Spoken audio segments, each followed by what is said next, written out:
नमः पार्वती पते हर हर महादेव। जय श्री शंभु, जय माता पार्वती। प्रिय श्रोताओं, आप सभी माताओं बहनों को हरियाली तीज की हार्दिक शुभकामनाएं। आप सभी पर भगवान शिव और माता पार्वती की कृपा सदा सर्वदा बनी रहे। प्रिय श्रोताओं, आज श्रावण मास की शुक्ल पक्ष की तृतीया तिथि है। आज के दिन हरियाली तीज का व्रत रखा जाता है। माना जाता है कि इसी दिन भगवान शिव और माता पार्वती का पुनर्मिलन हुआ था।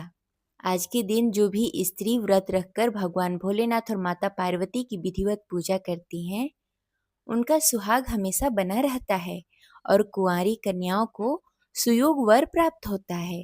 यह हरियाली तीज श्रावण मास के शुक्ल पक्ष की तृतीया तिथि को रखा जाता है। आज के दिन महिलाएं व्रत रखकर 16 श्रृंगार करके भगवान शिव और माता पार्वती की पूजा आराधना करती हैं। हरियाली तीज में हरे रंग का विशेष महत्व है। इस दिन महिलाएं हरे रंग का वस्त्र धारण करके हाथों में मेहंदी और पैरों में महावर लगाकर हरी चूड़ियां और हरी बिंदी पहनकर भगवान शिव और माता पार्वती की विधिवत पूजा करते हैं। इस दिन सुबह सवेरे उठकर स्नान आदि से निवृत्त होकर 16 श्रृंगार करके भगवान शिव और माता पार्वती की पूजा आराधना की जाती है। इस दिन हरे रंग का वस्त्र पहना जाता है। हरी चूड़ियां और मेहंदी लगाकर भगवान भोलेनाथ को जल दूध से अभिषेक करके फूल बेलपत्र भांग धतूरे अर्पित किए जाते हैं और माता पार्वती को 16 श्रृंगार अर्पित करके सिंदूर अर्पित किया जाता है। इसके साथ ही मौसमी फल और मिष्ठान का भोग लगाकर धूप दीप नैवेद्य के साथ पूजा संपन्न की जाती है। इसके बाद तीज व्रत कथा सुनी जाती है। इस दिन झूला झूलने का भी परंपरा है। तो आइए सुनते हैं हरियाली तीज व्रत कथा। कथा शुरू करने से पहले इस वीडियो को लाइक करके कमेंट बॉक्स में जय श्री शंभु जय माता पार्वती अवश्य लिखें। हरियाली तीज व्रत कथा के अनुसार रमणीय कैलाश पर्वत के शिखर पर बैठी हुई श्री पार्वती जी कहती हैं, हे महेश्वर, हमें कोई गुप्त व्रत और पूजन बताएं जो सब धर्मों से सरल हो, जिनमें परिश्रम भी कम लगता हो लेकिन फल अधिक मिले।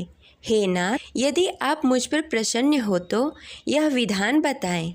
हे प्रभु, किस तप व्रत और दान से मध्य और अंत से रहित आप जैसे महाप्रभु मुझको प्राप्त हुए वो विधान बताएं। भगवान शिव बोले, हे देवी, सुनो, मैं तुमको एक व्रत के बारे में बताता हूँ जो छिपाने योग्य है, लेकिन मैं तुम्हारे प्रेम से वशीभूत होकर मैं तुम्हें बताता हूँ। शिव जी ने कहा, भारतवर्ष में जैसे नक्षत्रों में चंद्रमा, ग्रहों में सूर्य और वर्णों में ब्रह्मांड, देवताओं में विष्णु भगवान, नदियों में गंगा, पुराणों में महाभारत, वेदों में सामवेद और इंद्रियों में मन श्रेष्ठ है, जिस प्रकार सब पुराणों और वेदों में सरस्व जिस तरह कहा गया है, मैं तुम्हें एक प्राचीन व्रत बताता हूँ।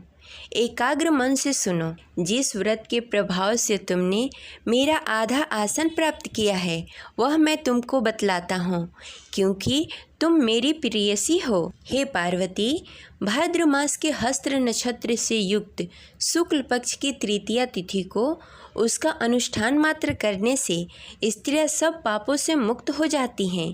हे देवी, तुमने आज से बहुत दिनों पहले हिमालय पर्वत पर इस व्रत का पालन किया था। यह वृतांत मैं तुमसे कहता हूँ। पार्वती जी ने पूछा, हे नाथ, मैंने क्यों यह व्रत का पालन किया था, यह सब मैं आपके मुख से सुनना चाहती हूँ। भगवान शिव कहते हैं, उत्तर की ओर एक बड़ा रमणीय और पर्वतों में श्रेष्ठ हिमवान नामक एक पर्वत है। उसके आसपास तरह तरह की भूमियाँ हैं, तरह तरह के वृक्ष उपवन लगे हुए हैं। नाना प्रकार के पक्षियाँ और अनेक प्रकार के पशु उस पर निवास करते हैं। वहाँ पहुंचकर गंधर्वों के साथ बहुत से देवता सिद्धचारण करते हैं। पक्षीगण सदा प्रसन्न मन से विचरते हैं। वहाँ पहुंचकर गंधर्व गाते हैं और अप्सराएं नाचती हैं। उस पर्वत के कितने ऐसे शिखर हैं जिसमें स्फटिक, रत्न, वैदूर्य मणि आदि की खानें भरी हैं। यह पर्वत ऊंचा तो इतना अधिक है कि मित्र का घर समझकर आकाश स्पर्श किए रहता है। उसके समस्त शिखर सदैव हिम से ढके रहते हैं और गंगा जल की ध्वनि सदा सुनाई देती रहती है। हे पार्वती, तुमने बाल्यकाल में उसी पर्वत पर तपस्या की थी। 12 वर्षों तक तुम उल्टी लटक कर केवल धुआं पीकर रही थी। 14 वर्षों तक सूखे पत्ते खा रही थी और माघ मास में जल में बैठी रही और बैसाख के दोपहरिया में पंच अग्नि तापती थी। श्रावण महीने में जल बरसता तो तुम भूखी प्यासी रहकर मैदान में बैठी रहती थी। तुम्हारे पिता इस तरह कष्ट सहन को देखकर बड़े दुखी हुए। वे चिंता में पड़ गए कि मैं अपनी कन्या किसको दूं। उसी समय नारद जी वहां आ पहुँचे। मुनि श्रेष्ठ नारद जी उस समय तुम्हें देखने आए थे। नारद जी को देखकर गिरिराज ने उन्हें प्रणाम किया और आसन प्रदान किया, उनकी पूजा की और कहा, हे स्वामी, आप किस लिए आए हैं? मेरा अहोभाग्य है, आपका आगमन मेरे यहाँ हुआ है। नारद जी ने कहा, हे पर्वतराज, सुनो, मैं भगवान विष्णु का भेजा हुआ आपके पास आया हूँ। आप चाहते हैं कि यह योग्य कन्या रत्न किस योग वर को दूँ? भगवान विष्णु के समान योग्य वर ब्रह्मा और इंद्र और शिव इनमें से कोई नहीं है। इसलिए मैं यही कहूँगा कि आप अपने कन्या का विवाह भगवान विष्णु से कर दें। हिमवान ने कहा, भगवान विष्णु स्वयं मेरी कन्या ले रहे हैं और आप यह संदेश लेकर आए हैं, तो मैं उन्हें अपनी कन्या दूंगा। हिमवान की इतनी बात सुनकर मुनिराज नारद अंतर्ध्यान हो गए। वे पीतंबर, शंख, चक्र, गदाधारी भगवान विष्णु के पास पहुँचे।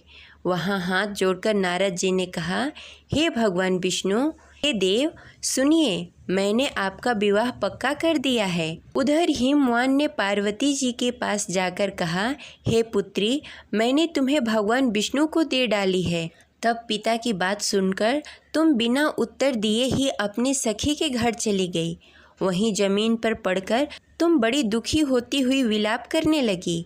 तुम्हें इस प्रकार विलाप करती हुई देखकर सखियों ने बोला, तुम क्यों इतनी दुखी हो?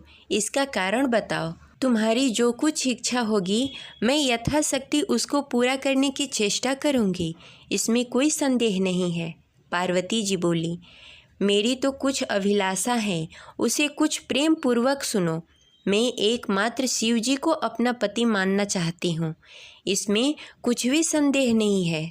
मेरी इस विचार को पिताजी ने ठुकरा दिया, इससे मैं अपने शरीर को त्याग दूंगी।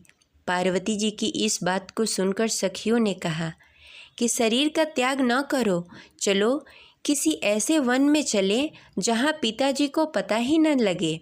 ऐसी सलाह सुनकर तुम वैसे वन में जा पहुँची। उधर पिताजी घर में खोजने लगे, दूतों द्वारा भी खबर लेने लगे, कौन देवता या किन्नर मेरी पुत्री को हर ले गए। उन्होंने मन ही मन कहा कि मैं नारद जी के आगे प्रतिज्ञा कर चुका हूँ कि उनकी पुत्री भगवान विष्णु को दूंगा। ऐसा सोचते सोचते हिमवान मूर्छित हो गए।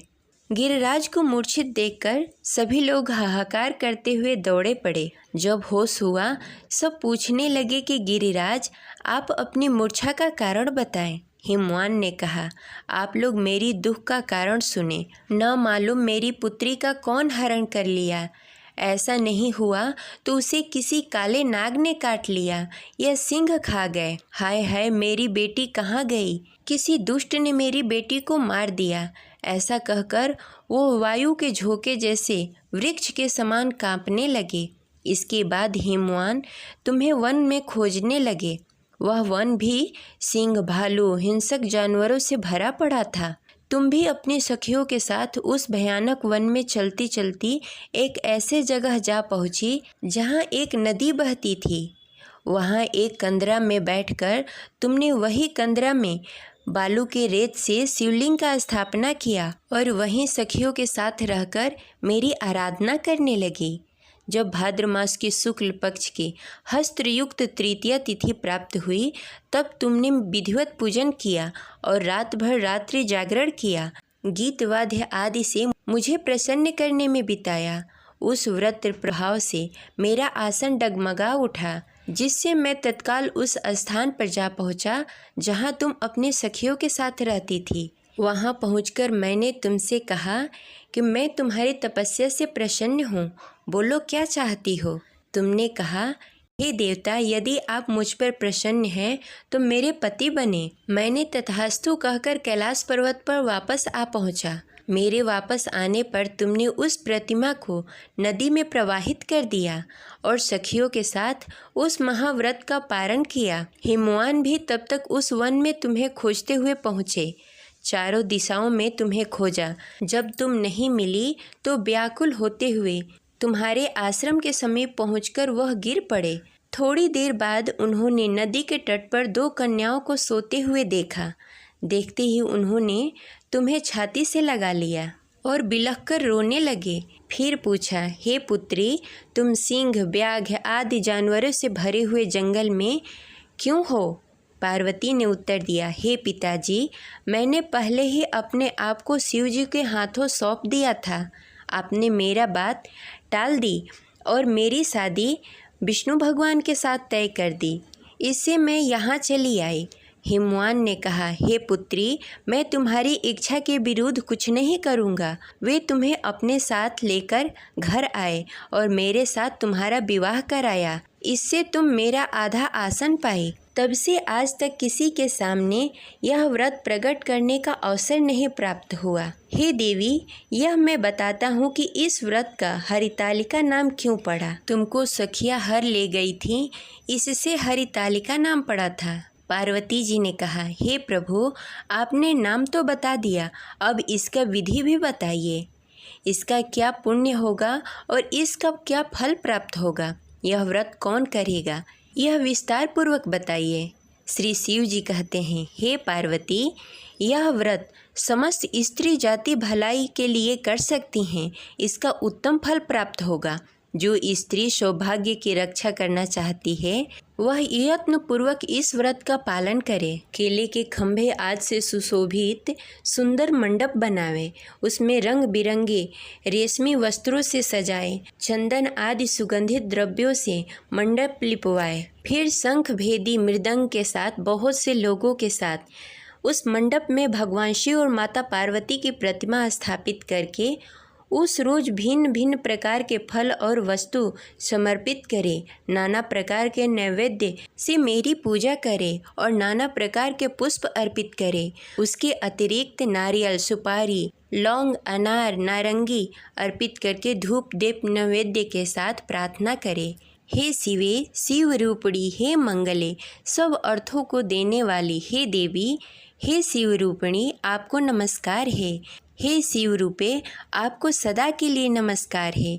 हे ब्रह्म रूपिणी, आपको नमस्कार है। हे सिंहवासिनी, संसार के भय से भयभीत मुझ दीन की रक्षा करें।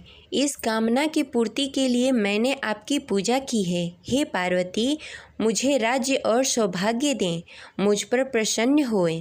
इसी मंत्रों से पार्वती तथा शिव जी की पूजा करें। तदंतर विधिवत कथा सुने और ब्राह्मण को दान दें। इस तरह एक चित्त होकर स्त्री पुरुष दोनों एक साथ पूजन करें। हे देवी, जो स्त्री इस प्रकार पूजन करती है वह सब पापों से मुक्त हो जाती है और उसे 7 जन्म तक सुख और सौभाग्य प्राप्त होता है। जो भी स्त्री तीज के दिन अन्न खाती है वो सुकरी, फल खाने वाली बंदरिया और पानी पीने वाली जोक, दूध पीने वाली सापिनी, उस रोज सोने से अजगरी और पति को धोखा देने वाली मुर्गी होती है। इसलिए सभी स्त्री व्रत अवश्य करें। दूसरे दिन स्वर्ण, चांदी, तांबा अथवा बांस के पात्र में अन्न भरकर ब्राह्मण को दान दे और पारण करें।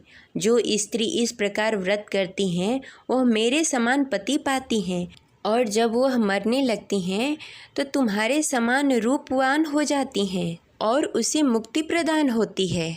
इस हरितालिका तीज व्रत कथा सुनने मात्र से प्राणी को 1000 अश्वमेध यज्ञ और सैकड़ों वाजपेयी यज्ञ करने के बराबर पुण्य फल प्राप्त होता है। हे देवी, मैंने यह सब व्रतों में उत्तम व्रत बताया है जिसके करने से प्राणी सब पापों से छूट जाता है। इसमें कुछ भी संदेह नहीं है। इस प्रकार यह हरितालिका तीज व्रत कथा संपन्न हुई। तो प्रेम से बोलिए शिवजी माता पार्वती की जय। जय शिव शंभु। अब चलिए आरती प्रारंभ करते हैं। जय पार्वती माता, जय जय पार्वती माता, ब्रह्म सनातन देवी, शुभ फल की दाता। जय जय पार्वती माता, जय पार्वती माता, अरे कुल पद्म विनाशिनी, जय सेवक त्राता। जय जय पार्वती माता, जग जीवन जगदम्बा, हरि हर गुण गाता।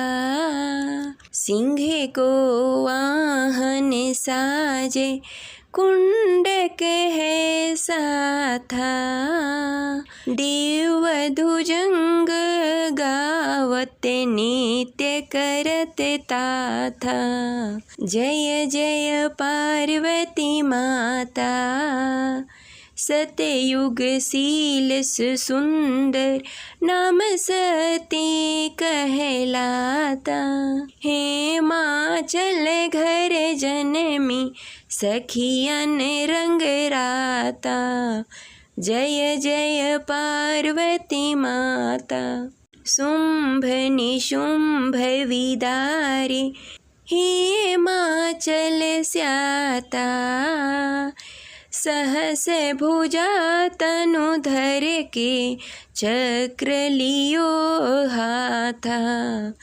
जय जय पार्वती माता, सृष्टि रूपी तू ही, जननी शिव संग रंग राता।